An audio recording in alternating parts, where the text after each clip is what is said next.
Hi കൂട്ടുകാരെ, എല്ലാവരും സുഖമായിരിക്കുന്നു. നമുക്കിന്ന് അടിപൊളി ചക്കവറ്റിലിടുന്ന വീഡിയോ നോക്കിയാലോ. ചക്കവറ്റിലൊക്കെ എല്ലാവർക്കും ഇഷ്ടമുള്ളതാണല്ലേ. അപ്പോൾ നമുക്ക് എങ്ങനെ ചെയ്യാൻ നോക്കിയാലോ. നമുക്കത് പാത്രം അടുപ്പിലേക്ക് വെച്ചിട്ടുണ്ട് കേട്ടോ. അതിലേക്ക് ഓയിൽ ഒഴിച്ച് ചൂടാകാനായിട്ട് വയ്ക്കാം. എണ്ണ ചൂടായതിനെ നോക്കാനായിട്ട് ഞാൻ ഒരു ചക്കയിൽ ചേർത്തിട്ടുണ്ട് കേട്ടോ. എണ്ണയൊക്കെ ചൂടായിട്ടുണ്ട്. നമുക്ക് കട്ട് ചെയ്ത് വെച്ചിരിക്കുന്ന ചക്ക അതിലേക്ക് ചേർത്ത് കൊടുക്കാം. ഇത് നമ്മൾ 2 സ്റ്റെപ്പായിട്ടാണ് കേട്ടോ ഇത് പൊരിച്ചെടുക്കുന്നത്. അപ്പോൾ ഒരു സ്റ്റെപ്പ് ഇത് പൊരിച്ച് എടുത്ത് മാറ്റി വെച്ചതിന് ശേഷം അടുത്ത് തണുത്തതിന് ശേഷം അടുത്ത് ഒരിക്കൽ കൂടെ ഒന്ന് പൊരിച്ചെടുക്കുന്നുണ്ട്.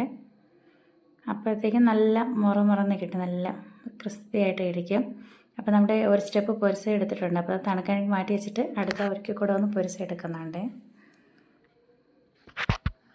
നല്ല കളറുണ്ട് കേട്ടോ. നമ്മൾ ചക്കയ്ക്ക് കളറൊന്നും മഞ്ഞപ്പൊടിയൊന്നും ചേർത്തിട്ടില്ല കേട്ടോ. അപ്പോൾ നമുക്ക് ഇനി നമ്മുടെ ചക്കവറ്റിലെന്താ റെഡി ആയിട്ട് വന്നിട്ടുണ്ട്.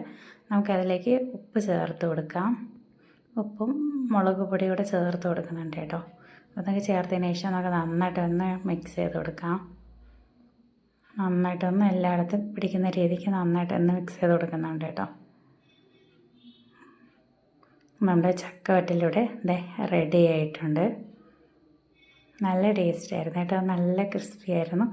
നമ്മൾ കയ്യിലെടുത്തിട്ട് ഇങ്ങനെ പൊടിക്കുമ്പോൾ നന്നായിട്ടൊന്ന് പൊടിഞ്ഞ് വരുന്നുണ്ട് കേട്ടോ. ആ രീതിക്ക് നന്നായിട്ട് ഇത് മൊരിഞ്ഞ് വന്നിട്ടുണ്ടായിരുന്നു. വേണ്ടല്ലേ, കയ്യിലെടുത്തിട്ട് ഇങ്ങനെ എന്താ ആക്കുമ്പോൾ അത് നന്നായിട്ടൊന്ന് പൊടിഞ്ഞ് വന്നിട്ടുണ്ട് കേട്ടോ. അപ്പോൾ അത് നമ്മുടെ മക്കൾക്ക് കഴിക്കാനായിട്ട് കൊടുത്തിട്ടുണ്ട്. അപ്പോൾ നമ്മുടെ വീഡിയോ ഇഷ്ടപ്പെട്ടാൽ ഒന്ന് ഷെയർ ചെയ്ത് ലൈക്ക് ചെയ്ത് സബ്സ്ക്രൈബ് ചെയ്ത് കൂട്ടുകാരെ.